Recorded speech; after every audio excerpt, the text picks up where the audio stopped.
What is up, guys? Welcome back to a new episode of the Horror Headlines right here on Welcome to Primetime. I'm your host, Senator Chambliss, and we have five big news topics in the world of horror.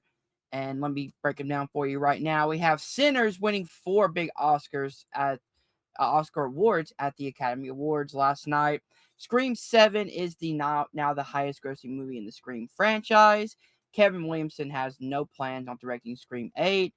And finally, Mike Flanagan's The Exorcist is now in filming. So, with that, guys, I hope you guys are excited. I hope you guys are ready because we have a brand new format here on the Horror Headlines. As you guys see, new background.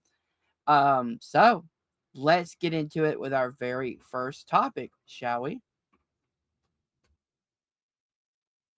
All right. So our first news topic does not come from BlazeDiscussion.com. It comes from the Los Angeles Times. Sinners wins four Oscars from an historic 16 nominations. Sinners entered the night with the record for the most Oscar nominations for a single film with 16.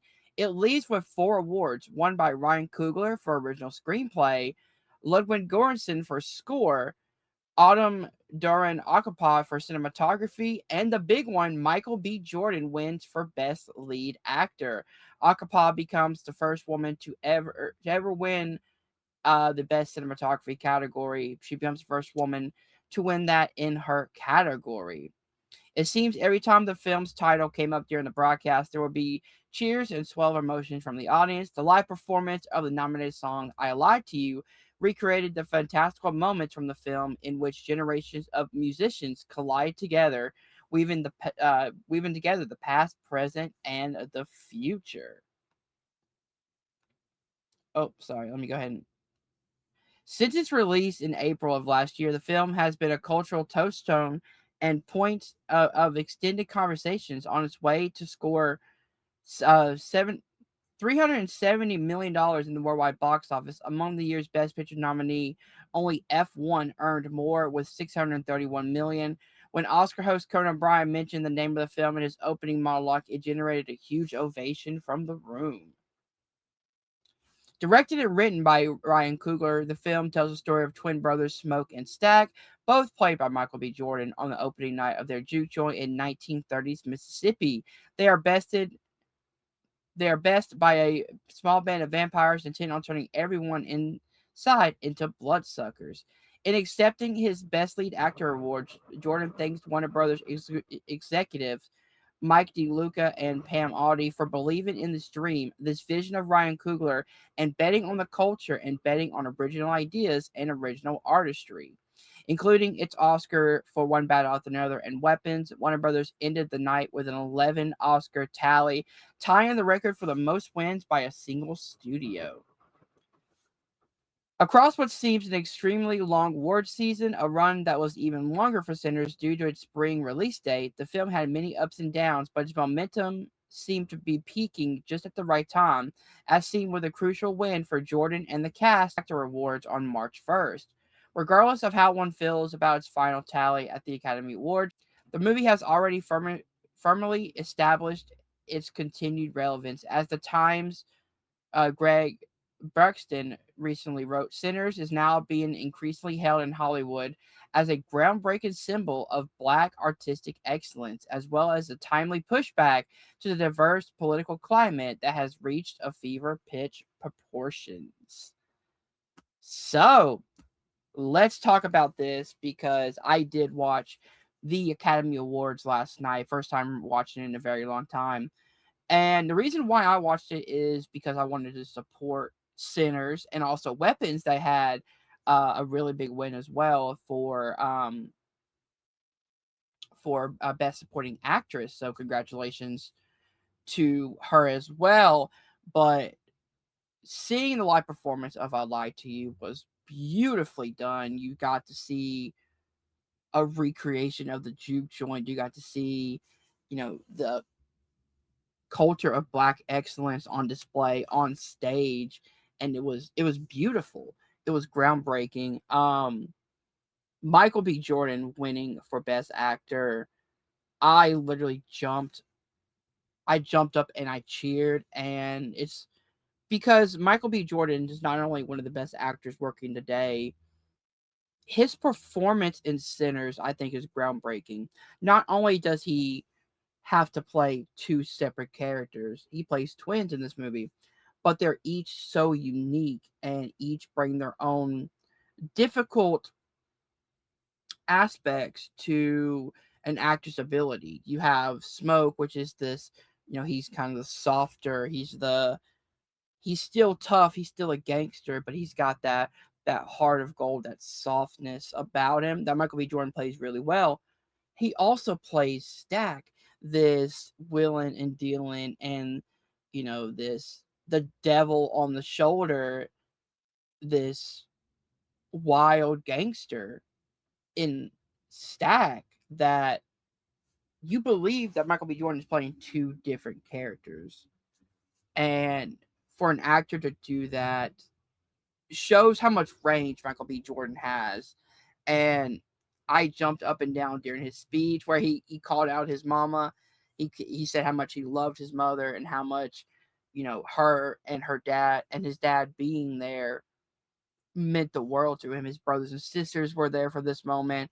And you got to see just this whole room of people celebrating Ryan Coogler and Sinners and Michael B. Jordan's performance. You got to see this entire room, you know, show emotion and show why original movies and why diversity in Hollywood is such a good thing, because you get movies like Sinners, you get movies where,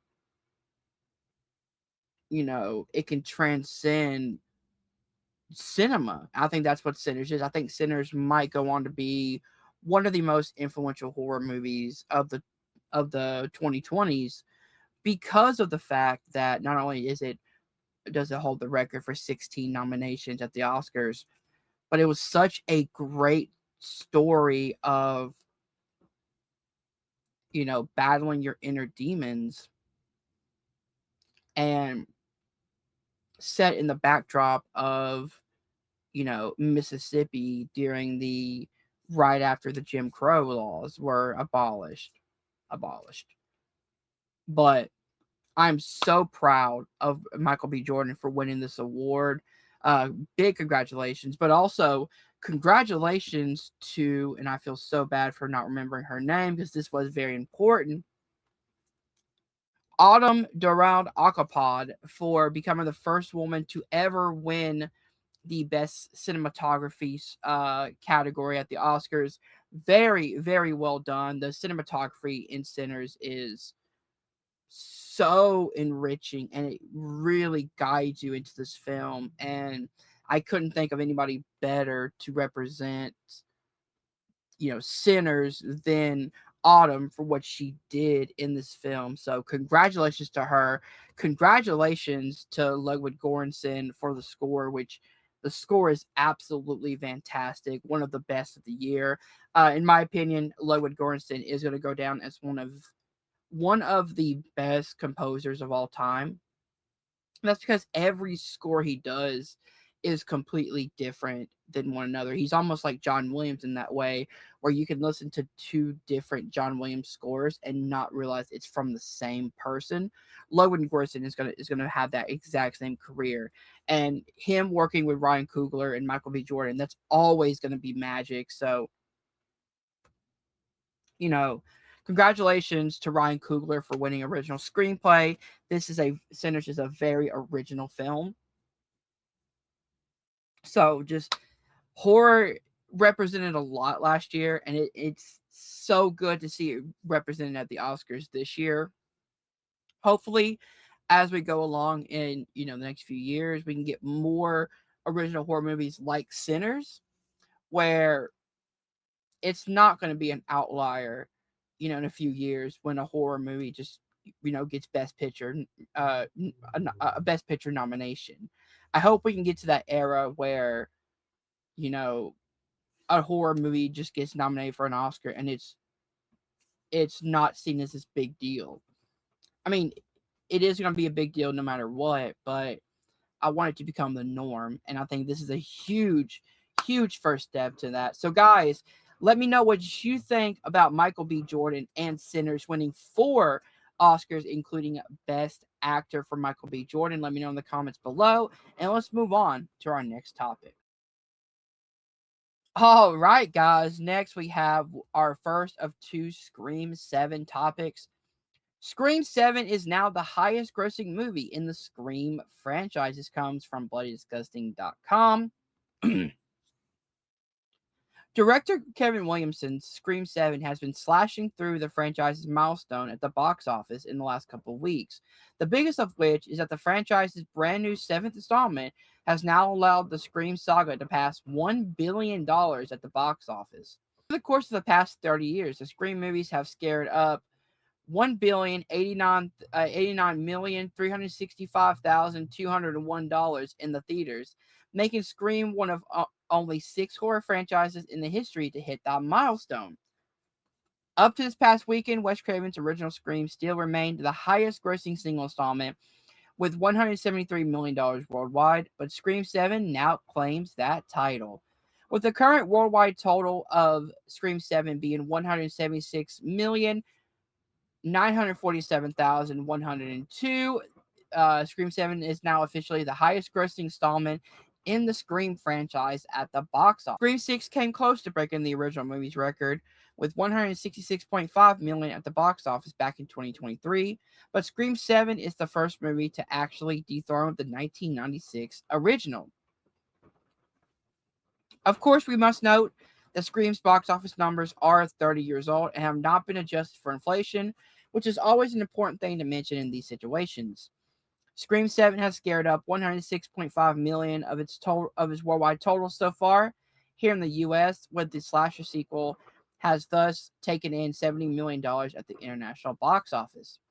It's extremely likely at this point we won't have to wait very long for Scream 8, but Kevin Williamson stated in a recent interview he has no plans on writing or directing. Stay tuned for more as we learn about Scream 8, and there's the poster right there. So this is big news, man. Scream 7, for as divisive of a Scream movie it is, I think it's a really fun, really good Scream sequel. Do I think it's the best Scream movie? No. I still put the original, of course. I still put 5, and I still put 6 over Scream 7. But I liked it more than a lot of people did, and more than a lot of critics did. I think this was a really fun slasher movie, a really good Scream movie. Um, it's totally divisive, but this shows the power of fandom. This shows the power of the horror fandom that so many people came to support Scream and came to support Scream after all of the controversy, after all of the studio involvement that I do not want to get into right now. I kind of want to separate that from the movie itself. But the fact that even after all of this, all of this drama, all this backstage drama, that Scream 7 is able to not only turn a profit, not only make money for the studio, but become the highest grossing movie in the entire Scream franchise is insane to me, and I'm absolutely proud of it. Cannot wait for Scream 8, which we'll have a news topic about that coming up right after this. So, and also congratulations to Scream for becoming only one of 6 horror franchises to pass $1 billion at the worldwide box office, for total for the series, which is fantastic. This shows that Scream still has legs. It's a franchise that I love so much. I've inked it on my body. If you guys can't see right there. Yeah, like it's one of my favorite horror movies, one of my favorite horror franchises. So cozy, so comfortable. One that I'm so excited is doing so well at the box office. So, with that as divisive as it is, let me know what you guys think of Scream 7 officially becoming the highest grossing movie in the franchise? Let me know in the comments below. Let's be respectful. Let's have a discussion. So let's move on to our next topic. All right, guys. Speaking of Scream 8, Kevin Williamson has no plans on directing Scream 8. So let's move on. This is again from BladeDiscussing.com. Scream 8 hasn't been given the green light, but it seems inevitable given the smash hit success of Scream 7. The seventh installment in the 30-year-long slasher saga has already scared up $150 million at the box office, likely on its way to becoming the highest grossing installment in the entire franchise. So yeah, it's very likely that Scream 8 isn't going to be far behind. But will Kevin Williamson be back to direct? Williamson, of course, wrote the original movie and stepped into the director's chair for the first time in the franchise for Scream 7. But he reveals in a new chat with Hello Sydney that he's not likely to play the same role for Scream 8. I think the next Scream, I think the next Scream, I'll probably step back. Williamson tells the fan site, I want to direct another film that I've written that is just waiting for me to find the time to direct right now. I'm working on a couple TV shows. Maybe I'll direct one of those. Who knows? Williamson says later in the interview, I have some idea of where it could go, but I'm anxious to see what another storyteller could do with it. It's nice to be a part of the Scream family. That doesn't mean I always have to be front and center. I don't always have to write or direct. Other people can take the reign, and I'm excited to see what other storytellers come up with. I'm hopeful there will be a Scream 8, he knows. One of those television projects that Kevin Williamson is currently working on is a Universal monster series, which he describes as an adult vampire diaries. A series he co-created. Williamson teases is based on the Universal Monsterland. I get to play with some of these characters like Dracula and Frankenstein and the Wolfman and have fun there. Stay tuned for more Scream 8 and Kevin Williamson as we learn it. So, this is kind of some sad news to hear that, Williamson wants to take a step back from the Scream franchise. Franchise that he wrote and he created, that's his baby. I know it's going to make some fans mad.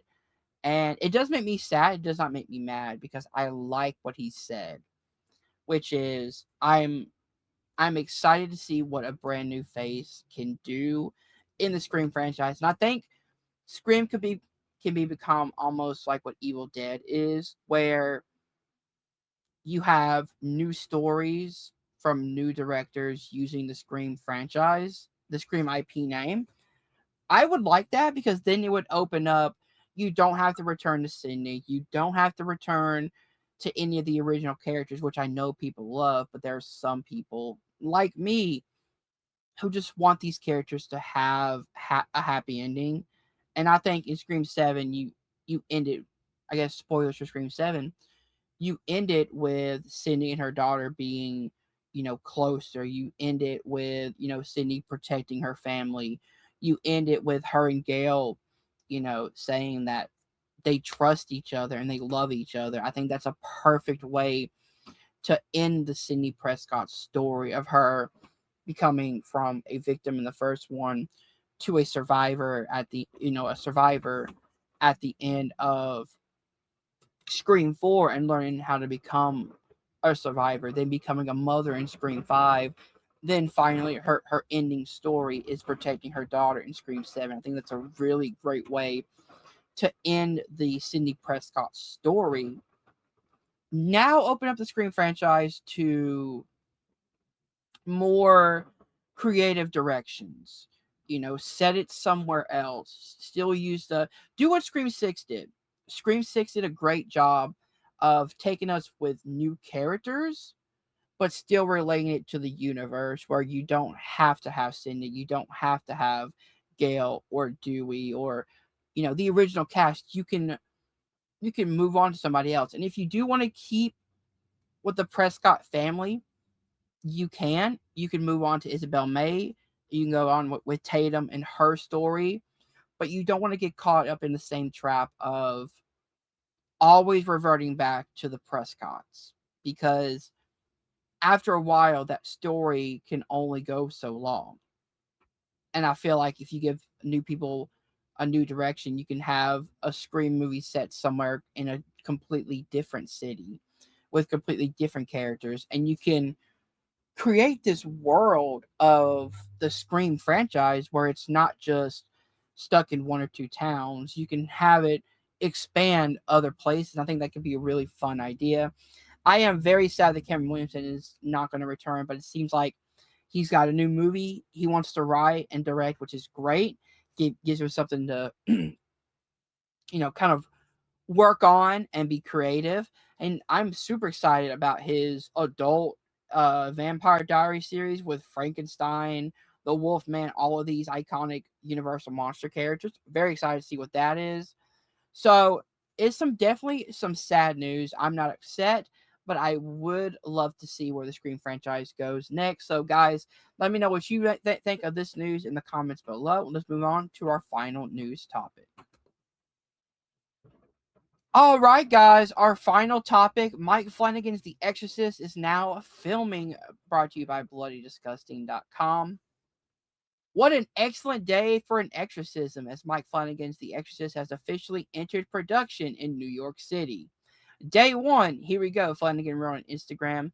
The accompanying photo of the slate revealed that frequent Flanagan collaborator Michael Ferngani is serving as director of photography on the project. He did Haunting of Hill House and Doctor Sleep.